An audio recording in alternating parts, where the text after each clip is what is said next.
नमस्कार दोस्तों, एक बार फिर से स्वागत है आपका अपने YouTube चैनल KSP पर। दोस्तों, अपने साइंस के कुछ टॉपिक पढ़ रहे हैं जिसमें अभी अपने अध्याय 17 पढ़ेंगे। ये कक्षा 8 का अध्याय है दोस्तों। और ये जो अभी रीट का नया सिलेबस जारी हुआ था तो उसमें अपने प्राकृतिक विज्ञान वाला जो अलग से ऐड किया गया था उसी में अपने है ये। और इससे पहले अभी मैंने एक चैप्टर अपलोड किया है जिसका नाम है प्रदूषण व नियंत्रण वाला, तो वो वीडियो भी न्यू सिलेबस में है। ये वीडियो न केवल आपके रीट के लिए बल्कि किसी भी एग्ज़ाम में अगर ये टॉपिक आपके लगता है तो ये वीडियो आपके लिए काफ़ी हेल्पफुल रहेगी, तो इसे पूरा देखिएगा। साथ ही अगर आपकी ये पसंद आए तो इसको लाइक कीजिएगा, शेयर कीजिएगा, और अगर आप इस चैनल पर नए हो तो प्लीज़ दोस्तों चैनल को सब्सक्राइब कीजिएगा और जो बेल आइकन यानी जो घंटी का निशान है उसको प्रेस कर देना ताकि ऐसी ही वीडियो के नोटिफिकेशन आपको मिलते रहें। इससे जो पहले की वीडियो जितनी भी है दोस्तों, अपने जो अध्याय पढ़े हैं वो सारे आपको इसी प्लेलिस्ट में मिल जाएगी, तो उनको भी आप ज़रूर देखिएगा। आज के अध्याय का नाम है अपना पर्यावरण, और इसमें अपने पढ़ेंगे पर्यावरण का अर्थ, पर्यावरण के प्रकार, पर्यावरण प्रदूषण, पर्यावरण संरक्षण और पर्यावरण और भारतीय दृष्टिकोण है। इन बिंदुओं पर अपने चर्चा करेंगे। देखिए कि वर्षा ऋतु में आपने अपने आसपास के वन क्षेत्रों में भ्रमण किया होगा। हरे भरे पेड़ पौधे, जीव जंतुओं, झरनों, नदी व तालाबों का अवलोकन भी किया होगा। पहाड़ियों से वर्षा जल के साथ सड़कों पर बहकर आई मृदा व बड़े बड़े पत्थरों के टुकड़ों को भी इधर उधर बिखरे देखा होगा। नीचे दी गई सारणी में देखी गई वस्तुओं, पेड़ पौधों, जीव जंतु एवं वे अनुभवों को अध्यापक की सहायता से भरिए। तो इस टेबल को आप वीडियो पॉज करके देख लीजिएगा एक बार। अब अपने पढ़ते हैं पर्यावरण का अर्थ। पेड़ पौधों, जीव जंतुओं, जल, वायु एवं अन्य पदार्थ जिन्हें हम देख अथवा अनुभव कर सकते हैं वे सभी मिलकर पर्यावरण का निर्माण करते हैं। अतः हम कह सकते हैं कि हमारे चारों ओर का परिवेश पर्यावरण है। पर्यावरण ही सजीव मात्र के अस्तित्व का आधार है। पर्यावरण कितने प्रकार के होते हैं आओ जानें। इसके प्रकार में देखिए, पर्यावरण को मुख्य रूप से दो प्रकारों में वर्गीकृत किया जा सकता है। एक तो है सामाजिक पर्यावरण यानी सोशल इन्वायरमेंट, और दूसरा है प्राकृतिक पर्यावरण यानी नेचुरल इन्वायरमेंट। सामाजिक पर्यावरण का मुख्य घटक मानव समाज है एवं अन्य जैविक व एवं अजैविक कारक प्राकृतिक पर्यावरण के घटक है, जिन्हें निम्नलिखित चार्ट द्वारा प्रदर्शित किया जा सकता है। यानी पर्यावरण है ये दो टाइप का हो गया दोस्तों, सामाजिक पर्यावरण और प्राकृतिक पर्यावरण। इसमें से जो प्राकृतिक पर्यावरण है ये अजैविक घटक और जैविक घटक में डिवाइड हो गया। अब पढ़ते हैं अपने सामाजिक पर्यावरण। यानी सामाजिक पर्यावरण सामाजिक संबंधों की अंतर्दृष्टि से प्रकट होता है। आपसी सद्भाव, भाईचारा, सामंजस्य, अच्छे पड़ोसी का धर्म, एक दूसरे के सुख दुख में काम आना, धैर्य, सार्वजनिक संपत्ति की सुरक्षा, बड़ों के प्रति सम्मान, छोटों के प्रति स्नेह का भाव, सकारात्मक सोच आदि महत्वपूर्ण कारक स्वस्थ सामाजिक पर्यावरण के लिए आवश्यक है। नेक्स्ट है अपने प्राकृतिक पर्यावरण। हमारे आसपास के परिवेश में पाए जाने वाले पेड़ पौधों, जीव जंतु, वायु, जल, मृदा आदि मिलकर प्राकृतिक पर्यावरण का निर्माण करते हैं। प्राकृतिक पर्यावरण दो घटकों से मिलकर बनता है। पहला है अजैविक घटक और दूसरा है जैविक घटक। अजैविक घटक है, इनमें सभी जैविक घटकों को शामिल किया जाता है, जैसे जल वायवीय यानी वर्षा, हिमपात, ओलापात, ओस, आर्द्रता, पवन, तापमान, प्रकाश, स्थलाकृतिक व मर्दीय कारक आते हैं। जैविक घटक में देखिए, जैविक घटक के अंतर्गत सभी प्रकार की वनस्पति, हरे पेड़ पौधे, जीव जंतु व सूक्ष्म जीव आते हैं। हरे पेड़ पौधे उत्पादक व जीव जंतु उपभोक्ता एवं सूक्ष्म जीव अपघटक कहलाते हैं। जब कभी भी आप सफ़ेद कपड़े पहनकर भीड़ भरी जगहों जैसे ट्रैफिक चौराहा, बस स्टैंड, रेलवे स्टेशन, मेले इत्यादि में गए होंगे, तब आपके सफ़ेद कपड़ों पर क्या प्रभाव पड़ता है। सफ़ेद रंग के कपड़े पर हल्की कालिख जम जाती है। ऐसा क्यों होता है, आओ विचार करिए। ऐसा वायु में यातायात के साधनों जैसे scooter, motorcycle, car, truck, jeep, बस आदि के निकलने वाले धुएं के मिलने से होता है। अर्थात शुद्ध हवा में धुएं के मिलने से वायु दूषित हो जाती है। इसका पर्यावरण पर दुष्प्रभाव पड़ता है। इस दूषित वायु के संपर्क में आने से हमारे वस्त्रों पर हल्की कालिख सी जम जाती है। इस तरह से जल, मृदा, वायु में अवांछित पदार्थों के मिल जाने से ये दूषित हो जाते हैं। इसे प्रदूषण कहते हैं। जल, मृदा एवं वायु में अवांछित पदार्थों के मिल जाने को प्रदूषण कहते हैं। तो प्रदूषण क्या होता है, इसकी डेफिनेशन अपने नोट्स में अच्छे से आप नोट कीजिएगा। अब पढ़ते हैं अपने पर्यावरण प्रदूषण। पर्यावरण असीम है। स्वच्छ पर्यावरण जीवों के विकास एवं वृद्धि में सहायक होता है। पर्यावरण के विभिन्न घटक एवं उनकी विभिन्न अवस्थाओं का हमारे जीवन पर प्रभाव पड़ता है। वर्तमान में प्राकृतिक एवं सामाजिक पर्यावरण हमारी भौतिकवादी सोच के कारण प्रभावित हो रहे हैं। पर्यावरण के सभी घटकों का संतुलित रूप से रहना ही पर्यावरण की आदर्श व्यवस्था कहलाती है। इनमें से किसी एक घटक में भी असंतुलन की स्थिति पैदा होने पर समस्त जीव जगत प्रभावित होता है। पर्यावरण के इन विभिन्न घटकों में होने वाले अवांछित परिवर्तनों को प्रदूषण कहते हैं। सामान्य भाषा में प्रदूषण का अर्थ दूषित वातावरण है। कुछ प्राकृतिक प्रदूषण के प्रकार निम्नलिखित है। जल प्रदूषण, वायु प्रदूषण, भू प्रदूषण, मृदा प्रदूषण, ध्वनि प्रदूषण, ताप प्रदूषण, रेडियोधर्मी प्रदूषण, आणविक प्रदूषण और सामाजिक प्रदूषण। ध्वनि, जल एवं वायु प्रदूषण के बारे में आप पिछले अध्यायों में अध्ययन कर चुके हैं। ताप व रेडियोधर्मी प्रदूषण का अध्ययन आप आगे की उच्च कक्षाओं में करेंगे। आइए हम भू प्रदूषण के बारे में जानें। भू प्रदूषण या मृदा प्रदूषण में देखिए, कृषि हमारी अर्थव्यवस्था का मजबूत आधार है। कृषि प्रधान देश में अधिकांश लोगों के जीवन का साधन कृषि एवं पशुपालन है। आंधी, बाढ़ व अविवेकपूर्ण तरीके से खेती, प्राकृतिक संसाधनों के दोहन व प्रदूषण के कारण भूमि की उर्वरकता तथा उत्पादन क्षमता में कमी आई है। कीट, जीवाणु एवं कवकनाशकों व रासायनिक उर्वरकों के उपयोग से कृषि उत्पादन बढ़ा तो है, लेकिन भूमि की उर्वरा शक्ति क्षीण होती जा रही है। यदि स्थितियाँ ऐसी ही रही तथा समय रहते रासायनिक उर्वरकों एवं विभिन्न हानिकारक रसायनों के उपयोग पर नियंत्रण नहीं किया गया तो वह दिन दूर नहीं जब हमारी भूमि बंजर हो जाएगी। पर्यावरण प्रदूषण को रोकने के लिए हमें अपनी सोच सकारात्मक रखकर प्राकृतिक संसाधनों का मितव्ययता से उपयोग करना होगा एवं अन्य लोगों को भी इस कार्य के लिए प्रेरित करना होगा। अब बढ़ते हैं अपने पर्यावरण संरक्षण।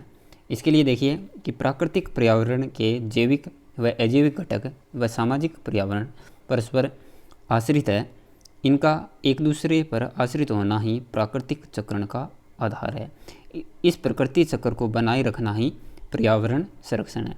पर्यावरण संरक्षण में राजस्थान की भूमिका देखें तो पर्यावरण मानव जीवन के लिए ही नहीं अपितु जीव जंतुओं, पशु पक्षियों, पेड़ पौधों के जीवन निर्वहन में महत्वपूर्ण भूमिका निभाता है। पर्यावरण संरक्षण के लिए राजस्थान में किए गए प्रयासों में प्रमुख उदाहरण निम्नलिखित है। पहला देखिए, जोधपुर जिले के खेजड़ली ग्राम में अमृता देवी का बलिदान, और दूसरा है राजसमंद जिले के पिपलांतरी गांव के किरण निधि संस्था के कार्य।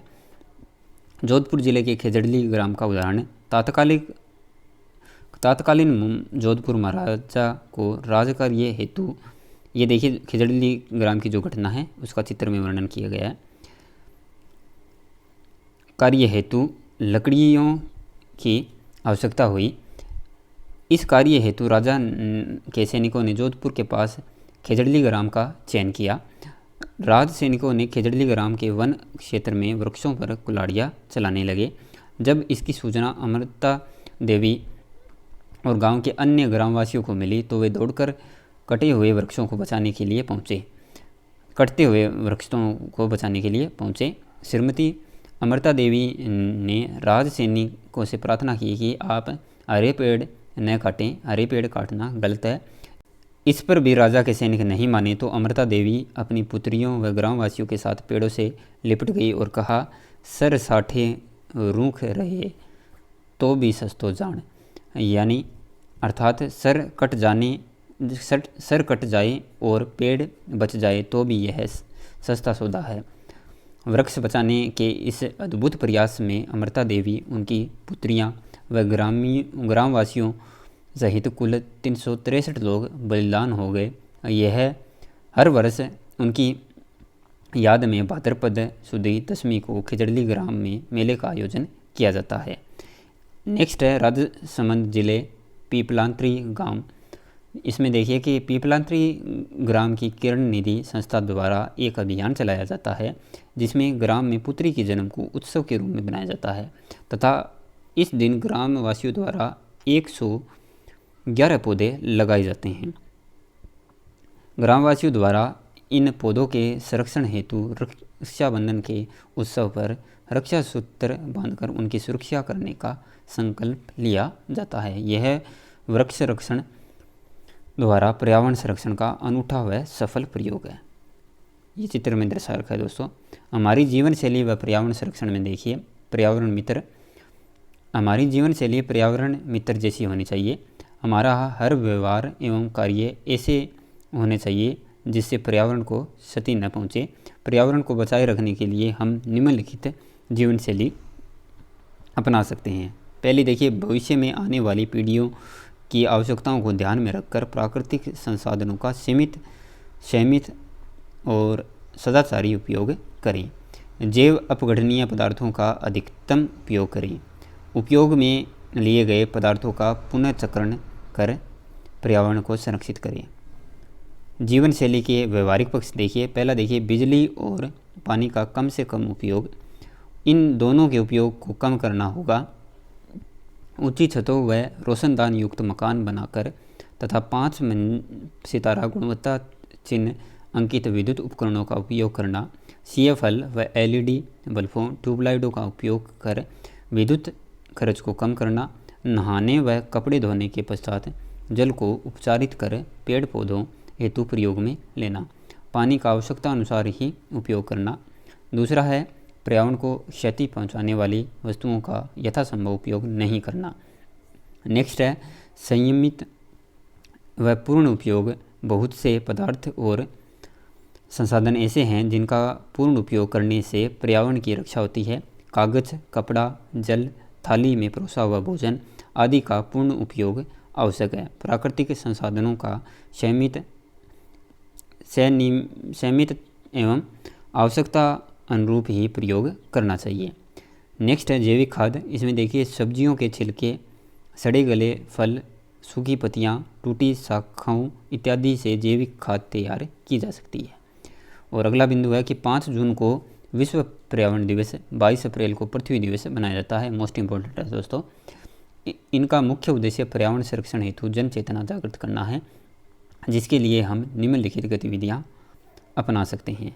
रैलियाँ निकालकर जल चेतना जागृत करना, पोस्टर, स्लोगन प्रतियोगिता, नाटक एवं गोष्ठियों का आयोजन करना, सार्वजनिक क्षेत्रों में बड़े उल्लास, उमंग, उत्साह से जन भागीदारी द्वारा सामूहिक वृक्षारोपण के कार्यक्रम आयोजित करना। इसके साथ साथ देखिए, पर्यावरण संरक्षण हेतु संकल्प। पर्यावरण की समस्याएं प्रकृति चक्र टूटने से उत्पन्न होती है।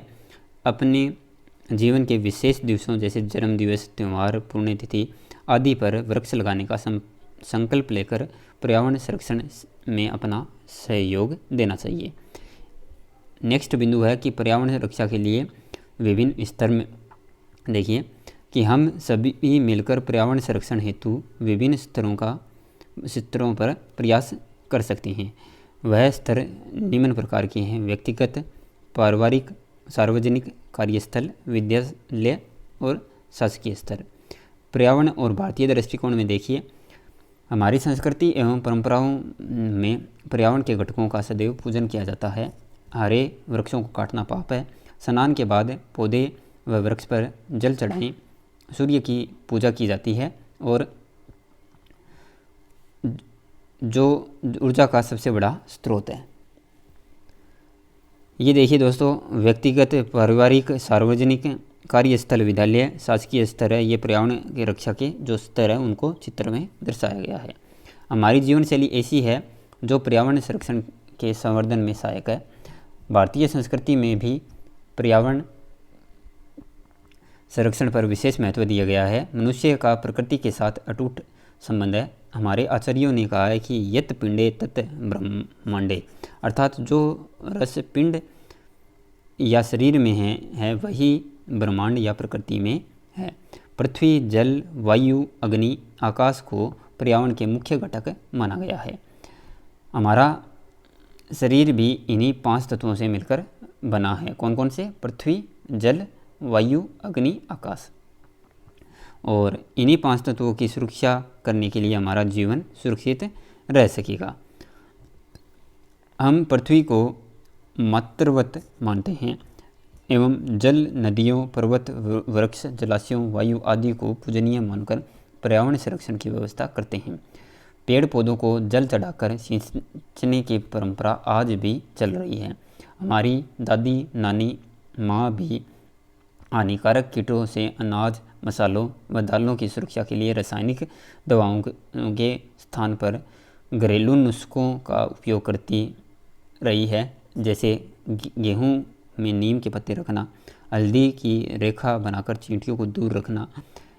इन परंपरागत उपायों से पर्यावरण को बिना हानि पहुँचाए धान्य पदार्थों को सुरक्षित रखा जा सकता है। हमारी संस्कृति में जीवों को देवी देवताओं के वाहन के रूप में भी प्रमुख स्थान दिया गया है। नाग पंचमी के दिन नाग की पूजा, बच्छ बारस के दिन गाय के बछड़े की पूजा, श्राद्ध पक्ष में कौए को खीर खिलाना, चींटियों को तिल, आटे का चूर्ण डालना, पक्षियों को दाना डालना, गाय कुत्ते को रोटी खिलाना आदि। इन उदाहरणों से हमारी संस्कृति के प्राणी मात्र के प्रति दया का भाव रखते हुए उन्हें संरक्षण को प्रमुखता दी जाती है। अलग अलग त्योहारों पर अलग अलग तरह के व्यंजन व तरकारियाँ बनाकर भी सब्जियों व अनाज के बीजों का संरक्षण करने के भाव को दृढ़ता प्रदान करता है, जिससे ये विलुप्त न हो जाए। ये पेड़ पौधे लगाने का संकल्प लेते हुए विद्यार्थी है। देखिए कि पेड़ पौधे लगाने का है संकल्प हमारा, जिससे कि पर्यावरण बिगड़े नहीं हमारा। पीपल, वट वृक्ष, आंवला, तुलसी आदि की पूजा की जाती है। बहुत से पेड़ पौधों में औषधीय गुण होते हैं जिनका उपयोग हम दैनिक जीवन में करते हैं। हवन यज्ञों में मंत्रोच्चारण व समिधा रूपी हवन सामग्री के प्रयोग द्वारा पर्यावरण शुद्ध होता है। ये अपने अध्याय का सार है दोस्तों। वीडियो को पॉज करके यानी रोक के आप ज़रूर देखिएगा। अब इसके कुछ क्वेश्चन करते हैं। आपको इनमें से कितने क्वेश्चन आते हैं कमेंट सेक्शन में आपको ज़रूर बताना है। पहला देखिए, प्राकृतिक पर्यावरण के जैविक घटक है, तो कौन से हो जाएंगे दोस्तों? पहला देखिए पौधे, तो पौधे हो जाएंगे जैविक घटक। और नेक्स्ट है, सामान्य भाषा में प्रदूषण का अर्थ है, तो अदूषित वातावरण है। और नेक्स्ट है दूषित वातावरण, और नेक्स्ट है अदूषित व दूषित वातावरण। तो प्रदूषण का अर्थ दोस्तों दूषित वातावरण से हो जाएगा, तो इसका राइट आंसर ब हो जाएगा। नेक्स्ट है, पर्यावरण को बचाए रखने के लिए पर्यावरणीय जीवन शैली में नहीं है, कौन सा नहीं है वो बताना है। ए देखिए सीमित उपयोग, ब संयमित उपयोग, स सदाचारी उपयोग, और द है असीमित उपयोग। तो यही हो जाएगा इसका राइट आंसर असीमित उपयोग। विश्व पर्यावरण दिवस बनाया जाता है, तो पर्यावरण दिवस कब बनाया जाता है दोस्तों? विश्व 5 जून को बनाया जाता है। हमारे चारों ओर का परिवेश ही पर्यावरण कहलाता है। भारतीय संस्कृति में बताए गए 5 तत्व कौन कौन से हैं? पृथ्वी, जल, अग्नि, आकाश, वायु। अजैविक घटक में देखिए आते हैं तो कौन से आते हैं? निर्जीव जीव आते हैं। और भू प्रदूषण से भूमि की उर्वरता व उत्पादन क्षमता है वो उसमें क्या आती है? कमी आती है। तो इस तरीके से अपना अध्याय कंप्लीट होता है। आशा करता हूँ कि आपके अच्छे से समझ में आया है। अगर समझ में आया तो इसको एक पॉजिटिव कमेंट के साथ लाइक कीजिए, शेयर कीजिए और अगर आप इस चैनल पर नए हैं तो प्लीज़ दोस्तों चैनल को सब्सक्राइब कीजिए, और अगर हमारी कुछ कमियां नज़र आई है तो भी कमेंट सेक्शन में ज़रूर बताइए, ताकि आगामी वीडियो में हम उनको सुधार सकें। तो दोस्तों मिलते हैं नेक्स्ट वीडियो में, तब तक के लिए स्वस्थ रहिए, मस्त रहिए। जय हिंद, वंदे मातरम।